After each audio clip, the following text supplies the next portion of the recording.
I know that most witches don't want an ancestral or altar of the dead in their home that's quite as big or large as this.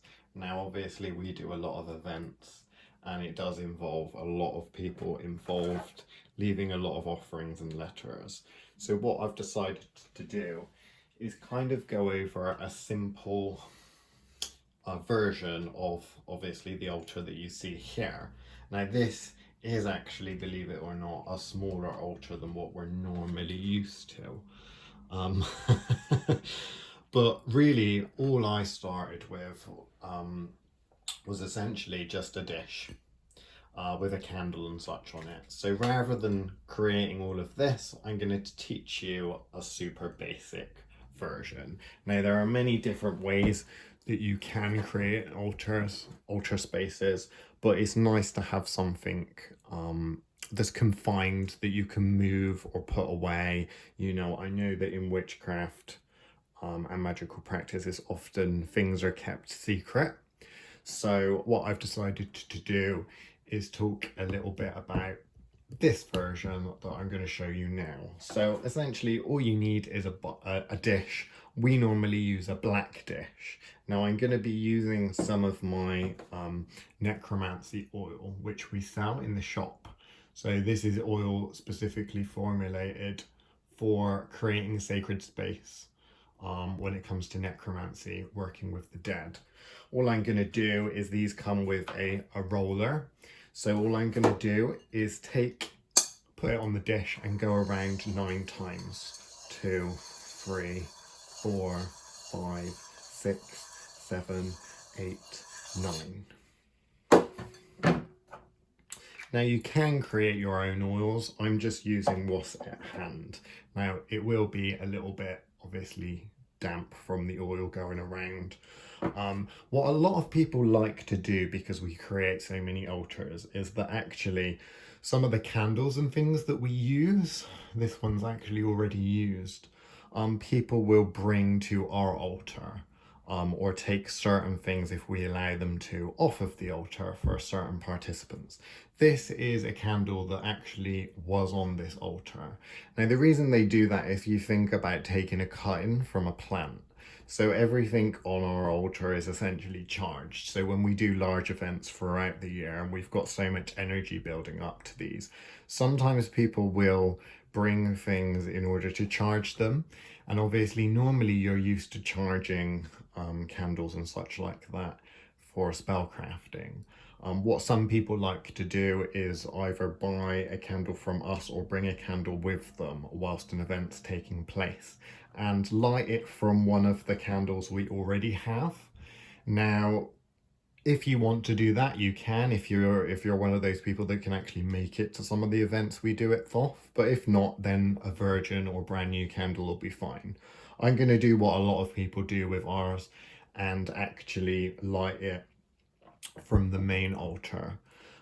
Essentially all I want to do is I'm not going to show you the letter I've written, but I've written a letter opening myself up to and inviting in the ancestors. So essentially what I'm going to do is pop that in the middle of the dish. I'm going to take some, this is actually Saturnine incense mixed with powders that we do. So this is quite good for necromantic ritual. A lot of the stuff that if you get stuck with what to add to an altar space, altar of the dead, or working with a spirit, maybe it's a particular type of spirit, we tend not to recommend going by the correspondence is. Now, a lot of the formulations that we use, they will have some traditional correspondences within them. However, it's best to approach it from the heart, or so basically do what you feel is the most right. I mean, this is an ancestral altar, so if you've got ancestors that like certain things, maybe you've got an auntie that smoked or a grandfather that liked gin, then that might be a good thing to put on the altar. Now, this specifically is supposed to be generic, so I'm using generic store-bought items, which hopefully can then be expanded to. All I'm going to do now is take my candle and I'm going to light it. I'm going to light it from this one over here. And I'm going to place it on top of the letter on my dish. Now this is going to be literally start off as being my altar space. So essentially, rather than the whole setup, imagine this on a side table in your house. Obviously, you would want a bigger candle because such as like these ones, if you're using your ancestral altar all the time or quite a lot, or like to have essentially the lights on and the doorway open, then it's a good idea to have a candle that can last a fair amount of time. These tall ones here normally last about 7 days. We do sell small skull candles, but you don't have to use a skull candle. Normally with, obviously we have none there, our human skull, but normally when people use skull candles, it's often for necromantic work. At the end of the day, the last thing you leave behind, or the last thing to go as part of a human after they've passed away and started to, shall we just say, deteriorate, is the human bones. So, you know, if you're kind of trying to reverse engineer and pull someone back or open that doorway up, then it makes sense that, given that it's the last thing that leaves the physical world, the bones would be a good place to start. Bones are often used in necromantic ritual. If you want to add anything to the dish, then obviously it's a good idea to just sprinkle a little bit on any food offerings, then pop that on the dish.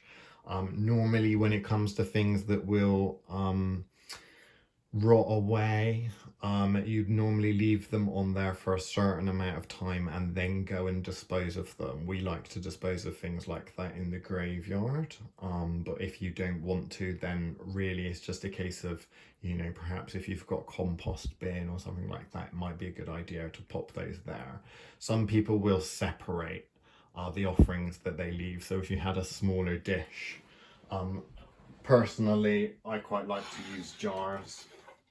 So what you could do is add a jar or even just a jar cap to add bits and pieces to it, just so that it is separate from the main dish, because this is something that you're going to want to keep and keep working and keep adding things to, so you don't want it to turn into a sludgy kind of mess as things deteriorate. If you've got something next to it, which obviously you can empty out regularly, then that's great. Things that you might want to put in, if it's food, perhaps you're cooking a meal and you make a little bit too much, it might be a nice idea to offer some of that to the ancestors, or add that to your altar. Obviously, dependent on what you want to add is a very personal thing. There are some things that aren't recommended. Salt is one of those. Because salt apparently, you know, the dead don't respond too well to salt. They struggle to manifest often when you're using a lot of salt. That's why in exorcisms and things like that, in holy water, salt's used. That's not true for all practices, but it's quite a common one that you wouldn't leave salt on an ancestral altar. I've managed to do it before salty food and not had any major problems. However, it was for a very, very specific person that I was leaving it for, who loved to put salt on absolutely everything. So in terms of a smaller version, essentially, is what you're trying to create than the large one we have here. Now we have this kind of big cauldron thing, is normally what we would put the food in, so that we can take the food away. Now obviously it's quite large simply because we normally have several people, sometimes, you know, 30, 40, 50, 100 people in a day might leave something or work with our altar, just because we run public events. So that's something that we can easily tip out and dispose of.